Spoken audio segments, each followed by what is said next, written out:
One and all, it is Bite Size Thursday here at the Slate Media Studios. And guess what we're watching? We're watching Avatar, The Last Airbender. Yay! And let's do a quick shout out because, guys, we hit a milestone today. Yes.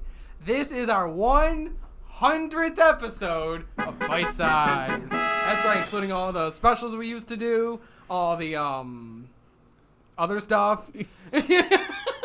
Side Bite Size. That was a subsidiary of Bite Size.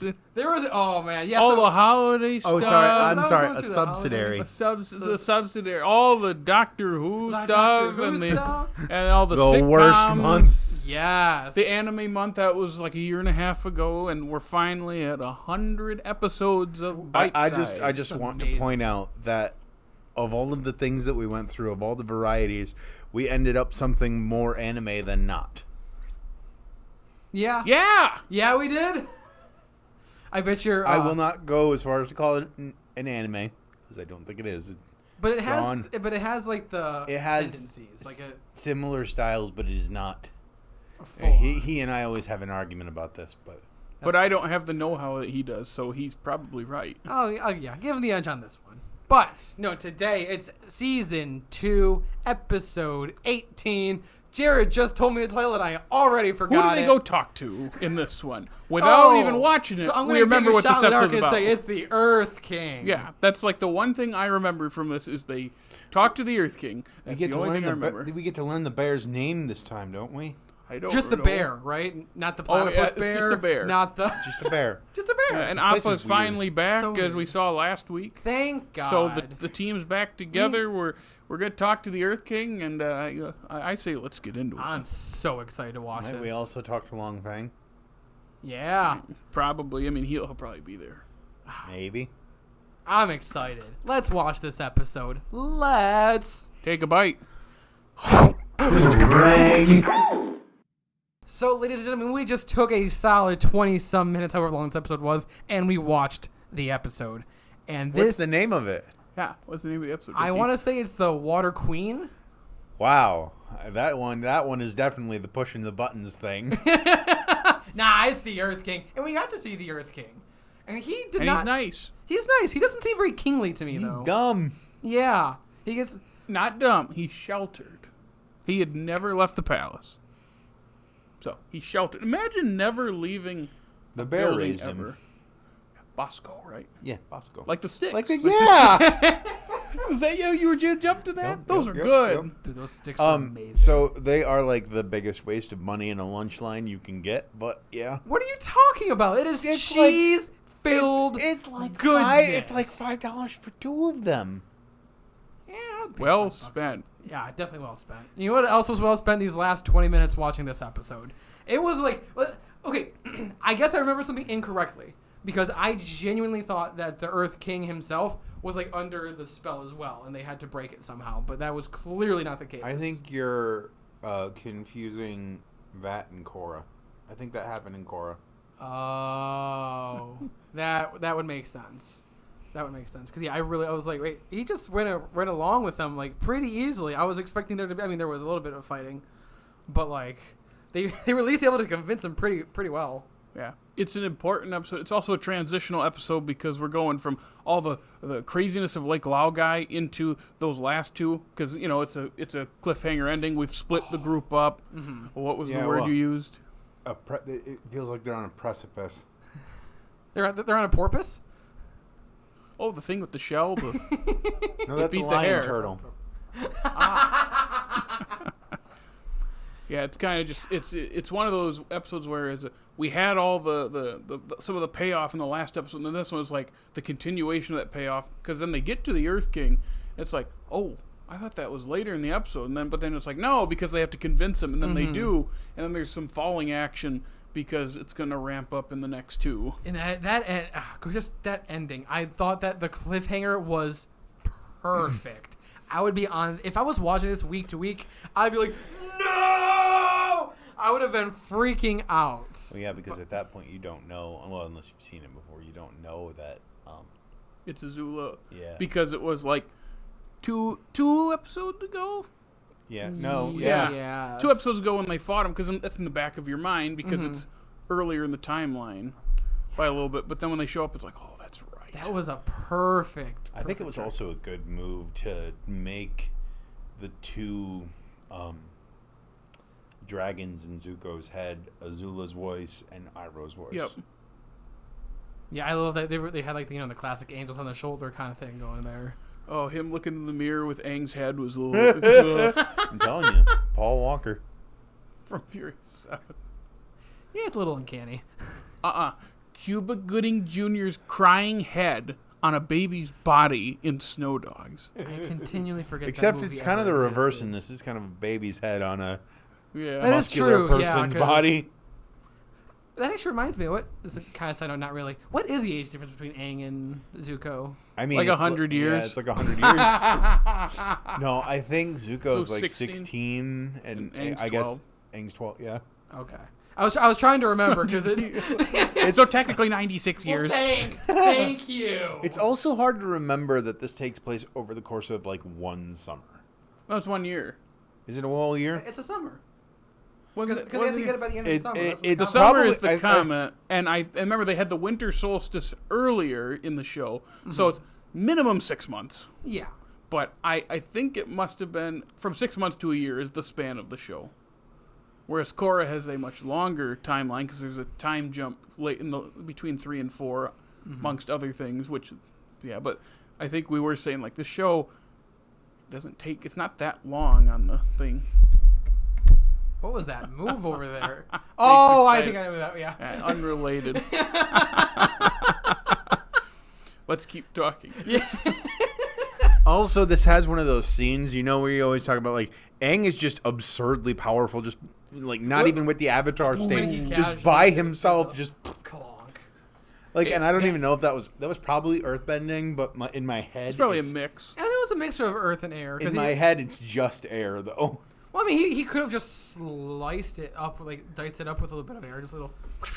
I wonder if he earthbended it into dust and airbended the dust around them, and because you see that shape, so it was kind of a 2-in-1. I can see that. But remember, I think we might have mentioned, Aang is such a happy-go-lucky person. Plus he's a child. But then when he's set on something and he's serious, like that look he's given, when he's determined like that, nothing really stops him. The Dai Li had their things around his hand, and he just broke out of it to wave Just at the Earth King, casually, and then went yeah. back in. That's what I love when he can use like his powers, but he's still a silly kid at the end. Like, and I thought that was just that. I think in that scenario, it's more monk than kid. It's well, playful like a kid, but it's submissive like a monk. Yeah, well, I was just specifically talking about the hands thing when he went broke him out, just like hello, like he was just being goofy. And we finally got to the Zuko fever thing that all of us were I like, know. where is that? Because I think as early as, The Mexican standoff one? the chase. Yep, I think so. You're like, isn't this where he is, the fever? I'm like, is it? And, we could not figure it out. And the chase is episode And then we 8. get to it, and this I'm is episode 18. It's 10 episodes after we thought it was. And then we get to it, and I'm like, is it really in this episode? I'm like doubting what I'm seeing. It's kind of like, how when your memories change, it's like the thing that happens is the same, but the location can change in your mind. It's kind of like we saw Iroh tending to Zuko, but in our minds it's in that abandoned house after the chase, when instead it's above their tea shop in Ba Sing Se. It's like the location was changed, but we could still see the scene in our head. I gotta give a shout out to Iroh for delivering one of the funniest lines, in my opinion. It was like, "Oh, I know you're sick, but can you always enjoy some tea?" I am genuinely shocked that they have not put out like a branded Uncle Iroh tea. I'm sure they have. Probably they have a cookbook, don't they, for Avatar? Because I was gonna say I would love some Iroh tea. Oh I'm my sure god. there's some in there. Yeah. It's what's sad is knowing how the season ends and knowing how we spend most of book 3. Like we're running out of Iroh screen time Yeah. because he's not in book 3 that much. Maybe we're wrong. Maybe he's in it more than we think, but he doesn't speak for a huge chunk of it. So these last couple episodes, and plus Mako's death also factors in. So it's like we're kind of getting to the end of Iroh being in it as much as he is. Because I know he has a really big moment in Crossroads of Destiny, or a couple moments. So. And again, I think that's mostly because of the voice actor change. Yeah. Yeah, it probably is. I mean, Not that the guy that took over is a bad voice actor. I was saying he's doing a great job. It's just Greg Baldwin. It's just, It's different. how do you pick that up? Yep. I think he also did it for because Mako is the voice of Haku. Haku, I think it's Aku. I keep mixing up with Spirited Away. Aku from Samurai Jack. Or sorry, as Jack yells, Aku! So I think he took over Aku. Because Samurai Jack ended, I think, before Mako died, so he had all his lines. I think. I could be wrong, but I know the last season, the Adult Swim 2017 reboot thing, it was Greg Baldwin voicing Aku. You ever seen Samurai Jack? I've seen a couple episodes. It got... Okay, this is my freshman college brain. I was annoyed with it. Gotcha. I don't know why. Yeah, it's great. It always looked cool. I always saw It's it. got some duds. It was Cartoon Network, right? You got to realize there was a period of my life where I went through and didn't appreciate animation in the way that I do now. It was Cartoon Network, though, wasn't it? Yeah. Yeah, It's I got remember. one of my favorite action set pieces in anything, because it's one of those episodes where it spends the entire episode setting up an action set piece, and the action set piece is 30 seconds. It builds. It's kind of like a spaghetti western setup. All this built and then it's done. There's so many good episodes, and the last season is a bit divisive with fans. I really like it. I'd like to watch it again someday. It was a couple years ago when I watched through the show, but yeah, getting back to Avatar, we were talking about Mako and Greg Baldwin, but we're splitting. I mentioned we're splitting the characters up, and so Toph is captured. Thought it was her mother. It's her master and the other guy. I like that they brought the wrestling guy. I like that they brought him back again. Yeah, we I saw always them feel in the like desert. they're more present in it than they actually are. And it's got to be because of what we say, how fast we usually watch this. It was only a couple hours ago, but because when you space it out, it's I thought they were in this more. So they've captured Toph to take her back to her parents. Katara is still back in the palace, right? Mm-hmm. With Azula and her goons there. And then And Sokka's going to see his dad, and Aang is going to see the guru. So our group is splitting up because, of course, they're all going to meet up at the crossroads of destiny. Yeah, it really gave me an end of Empire Strikes Back, an end of the Spider-Verse kind of vibe. They're all dun dun dun cut. I just think that works really well. Dickey, I know what you're talking about, actually. It's called a cliffhanger. Yes. So you can't mansplain to another man. It's just called explaining. Wow. Didn't take long for misogyny to work its way into the podcast. It can't be misogyny. We're both men. Yeah, screw you. Just it's not gatekeeping if they don't know where the gate is. For context, people, I said that when my definition of gatekeeping was they can see it, you just don't let them in. That's also part of it, but the big thing is you're not letting them find it. Which, when you think about it, is very... it works pretty well. It's very efficient. I hate you. Oh my god. I got nothing after that. It's not gatekeeping if you know where the gate is, and it's not mansplaining if we're both men. It's just explaining. How are you going to handle having if we ever have a woman on this show? We've had women on this we podcast. We literally have. One. That's more than none. I suppose. And I would hope we didn't mansplain. If we did, we're sorry. But I can do it to you. I can do it to you. No, you can't. Yes, I can. No, you can't. Try me. Dickie, Okay. let's be fair about this. If anyone's going to do the mansplaining, it's going to be him to you.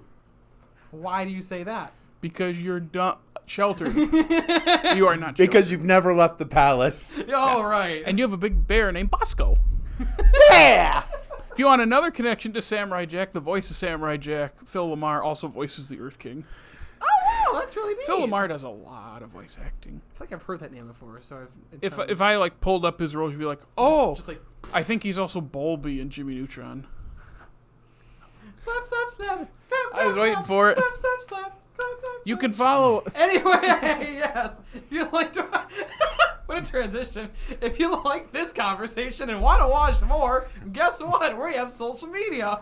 Sharon, where can they find us? Well, as I'll explain to Dickey. You can follow us on Facebook, Twitter, Instagram, and TikTok. TikTok is I'm kidding. And then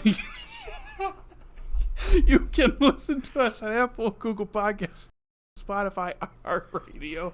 And hey, if it's on YouTube, like, subscribe, comment, ring our bell, rate us, and count all those sites. You can actually see the spit take that just turned his head me. Go to our website that Dickey made a website.